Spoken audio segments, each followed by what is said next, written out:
মা বলছেন, বাবা আব্দুল কাদের,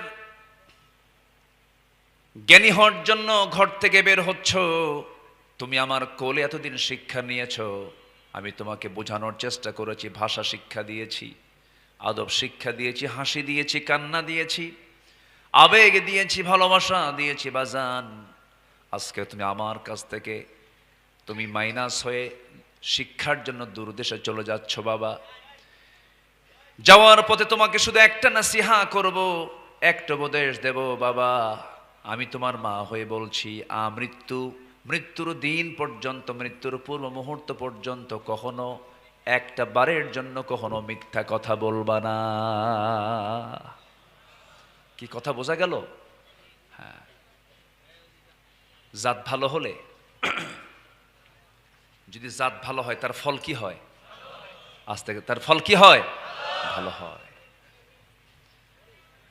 আব্দুল কাদের জিলানী রাহমাতুল্লাহ আলাই মার কপালে চুম্বন আঁকলেন, মাকে মুহাব্বত করে, আদর করে, সম্মান শ্রদ্ধা জানিয়ে সন্তানটাও বিদায় নিলেন। মার চোখে পানি টলমল করছে।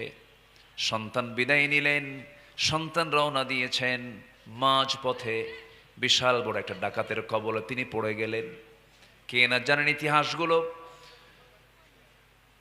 সবার কাছ থেকে, যার কাছে যা কিছু পাচ্ছি, আঘাত করছে, জোরপূর্বক ছিনতাই করে নিতেছে ডাকাতরা। ডাকাতের মধ্যে মায়া দয়া থাকলে কি ডাকাতি হবে নাকি? ডাকাতি হবে না। মায়া দয়া থাকলে কি ডাকাতি করা যায়? কিন্তু আব্দুল কাদের জিলানীর সামনে যখন ওই ডাকাত দলের দু একটা লোক যখন সামনে এসে দাঁড়ালো, কি আছে তোমার কাছে? পকেট থেকে সমস্ত স্বর্ণ মুদ্রাগুলো বের করে দিচ্ছেন তিনি। মুস্কি হাসি মেরে বলছেন, এই যে আমার কাছে যা কিছু আছে সব তোমাদের সামনে দিয়ে দিলাম। ছোট্ট বাচ্চার এমন অবস্থা দেখি ডাকাতরা বলছে, ও ছোট্ট ছেলে, না বলতে সব কিছু সরল মনে বের করে দিলা, কারণটা কি? ছোট্ট বাচ্চা আব্দুল কাদের বলছেন, আমার মা আমাকে আসার সময় বলে দিয়েছেন আমি যেন জীবনে কখনো মিথ্যা কথা না বলি। আমি কেমন করে মিথ্যা কথা বলবো? আমার কাছে স্বর্ণ মুদ্রা নাই, যা সেই যে তোমার সামনে দিলাম, তুমি কি করবা করো। ডাকাতদের চক্ষু বেয়ে বেয়ে টপ টপ করে পানি পড়ছে। এমন সততাই ডাকাতদেরকে সেই পথ থেকে ফেরত আনতে পেরেছে। আসিদক ইউনজি, সততা মানুষকে নাজাত দেয়। ওয়াল কিযবু ইহলিক, মিথ্যা মানুষকে ধ্বংস করে। 16 বছর যা কিছু পাইছি আমরা, সত্য না মিথ্যা? এত মিথ্যা কথা এই জাতি শুনেছে। মিথ্যা নেতৃত্ব আমরা দেখতে চাই না, জুলুমের নেতৃত্ব আমরা দেখতে চাই না, বেনামাজির নেতৃত্ব আমরা দেখতে চাই না। আমরা নেতৃত্ব দেখতে চাই নামাজি নেতৃত্ব। যারা মসজিদের ইমাম হবেন তারাই সমাজের ইমাম হবেন। ওমরে ফারুক কি শুধু মসজিদের ইমাম ছিলেন না রাষ্ট্রের ইমাম ছিলেন? রাষ্ট্রের ইমাম ছিলেন। আল্লাহু আকবার। এশার নামাজের দায়িত্ব পালন করে ঘর থেকে বের হয়েছেন জনগণকে দেখার জন্য। এক প্রত্যন্ত অঞ্চল, গ্রামের ভিতরে নিঝুম পল্লীতে চলে গেলেন খালি পায়ে। কি পায়ে?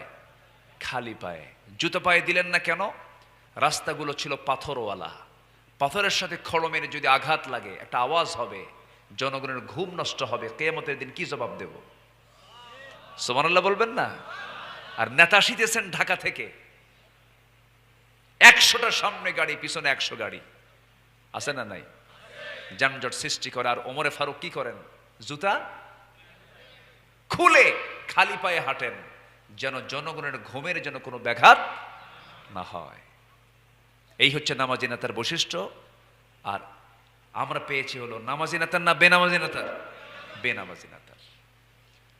খালি পায়ে রওনা দিয়েছেন। খালি পায়ে রওনা দিয়া প্রত্যন্ত অঞ্চলে একটা ছোট্ট কুটির ঘর দেখতে পেলেন।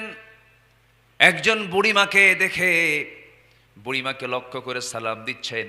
সালামটার উত্তর বুড়িমা দিলেন, কিন্তু মনটা খারাপ। বুড়িমা কেমন আছেন? আলহামদুলিল্লাহ ভালো, তবে খুব ভালো না। কেন, কি হয়েছে? ওমরে ফারুক ভালো না। ওমরে ফারুক কার সামনে কয়? বলেন কার সামনে কয়? বুড়ি তোর চেনে না। তিনি বললেন, কেন, কি হয়েছে? এতদিন যাবত এই প্রত্যন্ত অঞ্চলে আছি, আমাকে দেখার জন্য কেউ আসলো না, কোনো খোঁজ খবর নিল না। এবার ওমর ফারুক বলছেন, মা, এত প্রত্যন্ত অঞ্চলে কি আসা যায় নাকি? কত দূর যাবেন আপনি? একজন ওমর তো পারে না, তোর দায়িত্ব নিল কেন? কি উত্তর আছে? আর দায়িত্ব নিল কেন?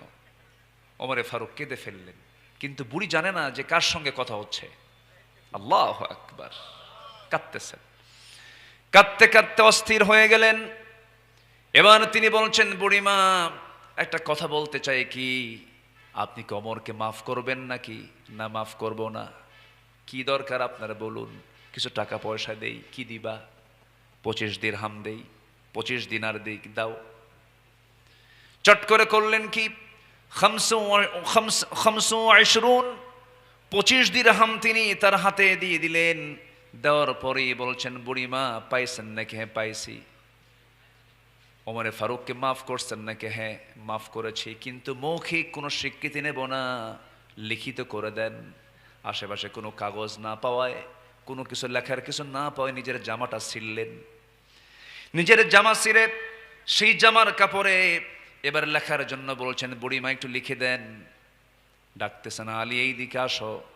আলী উত্তর দিচ্ছেন, আমিরুল মুমিনিন ওমর ফারুক, আমি আসতেছি। মহিলা সিপাই কামড় মারছে, এটা তো ওমর। সুবহানাল্লাহ বলবেন না? কার সামনে কি করলাম? এবার বুড়ি মহিলা থরথর করে কাঁপে আর বলে, ভুল হয়ে গেছে, আপনি আমাকে মাফ করে দিয়েন। ওমর ফারুক বলছেন, বুড়িমা, আপনি একটু লিখিত করে দেন। 25 দিরহাম, 25 দিনারের বিনিময়ে আমি ওমরকে আমি অব্যাহতি দিয়ে দিলাম।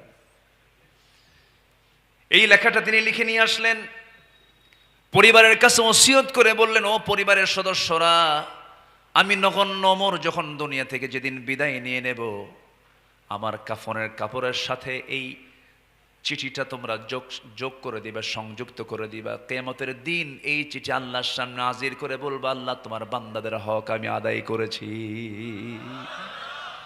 জোরে বলি সুবহানাল্লাহ। সততা, সততা হচ্ছে সবচেয়ে সফলতার সবচাইতে বেস্ট পন্থা। এর চাইতে বড় পন্থা আর নাই। কিন্তু আমার দেশের মানুষ ম্যাক্সিমাম সত্য কথা বলে না, মিথ্যা কথা বলে। মোবাইল আসার পরে আরো কম না বেশি? ভাই কোথায়? জাহান্নামের চৌরাস্তায় আছে না নাই? উঠতে বসতে সব জায়গায় মিথ্যা কথা বলে না। আমরা মিথ্যা ছেড়ে দেব, জোরে বলি ইনশাআল্লাহ। মিথ্যার ফলাফল কি দেখেন, ওই আয়াতে আল্লাহ পাক আবার বলছেন। আমার কথা কি বিরক্ত হচ্ছেন নাকি আপনারা? আল্লাহ রাব্বুল আলামিন বলেন, মিথ্যা ছেড়ে দিলে কি হবে? يصلح لكم أعمالكم ويغفر لكم ذنوبكم ومن يطع الله ورسوله فقد فاز فوزا عظيما। যদি তুমি মিথ্যা ছেড়ে দাও, তোমার জীবনের যত আমলগুলো, শ্যামলে যে ভুল ভালগুলো আছে, আমি আল্লাহ সংশোধন করে দেব, ঠিকঠাক করে দেব। ধরেন কোন ছাত্র ফেল করতেছে, 30 পেয়েছে, তখন কি দিয়ে দেয়? কি আর 3 দিয়ে কি করে? পাস করে দেয়। সত্য যদি বলো, ইউসলিহ লাকুম আমালাকুম, তোমার সমস্ত আমলগুলোকে আল্লাহ পাক ইসলাহ করে দিবেন, সংশোধন করে দিবেন। শুধু তাই নয়, তোমার জীবনের যত গুনাহগুলো আছে, সমস্ত গুনাহগুলো আল্লাহ রাব্বুল আলামিন মাফ করে দিবেন। জোরে বলে সুবহানাল্লাহ। তাহলে মিথ্যা ছেড়ে দেওয়ার উপকার হলো, সত্য কথা বলার উপকার হলো, আমার আমল যা ভুল আছে ঠিক হয়ে যাবে এবং সব গুনাহ মাফ হয়ে যাবে।